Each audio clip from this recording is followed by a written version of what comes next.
मुंबईत पुन्हा एकदा भगवं वादळ.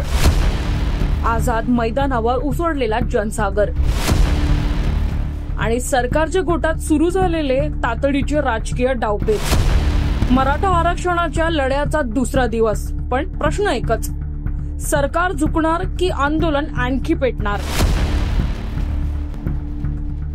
मराठ्यांचा संयम बघू नका, मराठ्याला वेठीच धरून त्याचं वाटोळं करू नका. तुमच्या हातात संधी आहे, संधीचं सोनं करा आणि याला द्या. तुम्हाला वाटत मी हानीन मारे, तुमच्या आयुष्यातला सगळ्यात मोठा वाईट दिवस तेव्हा सर.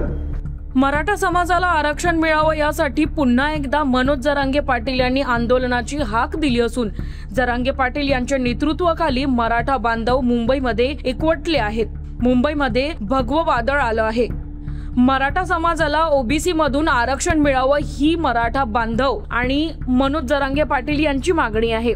आपल्या मागण्यांसाठी मराठा बांधव चांगलेच आक्रमक झालेले आहेत. जोपर्यंत आरक्षण मिळणार नाही तोपर्यंत आता माघार घेणार नाही, अशी भूमिका मराठा समाजाची आहे. आज मनोज जरांगे पाटील यांच्या आंदोलनाचा दुसरा दिवस आहे.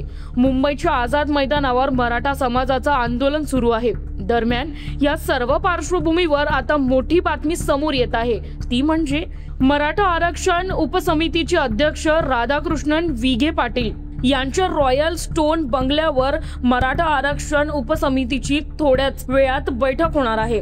या बैठकीसाठी उपसमितीचे सदस्य दादा भुसे, माणिकराव कोकाटे, गिरीश महाजन यांच्यासह इतर सदस्य दाखल होण्यास सुरुवात झाली आहे. काही महत्त्वाचे प्रशासकीय अधिकारी देखील विखे पाटील यांच्या बंगल्यावर पोहोचलेले आहेत. थोड्याच वेळात ही बैठक होणार आहे. तर या बैठकीनंतर सदस्य जरांगे पाटील यांची भेट घेणार का? बैठकीमध्ये नेमके काय निर्णय घेणार हे पाहणं महत्त्वाचं ठरणार आहे. दरम्यान आमदार सुरेश धस आणि आमदार प्रकाश सोळंके देखील विखे पाटील यांची भेट घेण्यासाठी रॉयल स्टोन बंगल्यावर पोहोचलेले आहेत. मनोज जरांगे पाटील यांच्या आंदोलनाचा आज दुसरा दिवस आहे. मुंबईच्या आझाद मैदानावर हे आंदोलन सुरू आहे.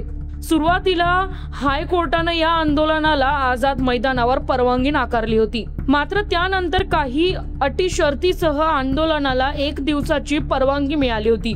त्यानंतर पुन्हा एकदा आंदोलनाची 1 दिवसासाठी मुदत वाढवण्यात आली. जोपर्यंत आरक्षण भेटणार नाही तोपर्यंत माघार घेणार नाही, अशी भूमिका मराठा समाजानं घेतली आहे. तर आता हे बघणं अत्यंत महत्त्वाचं ठरेल की पुढे काय होतं.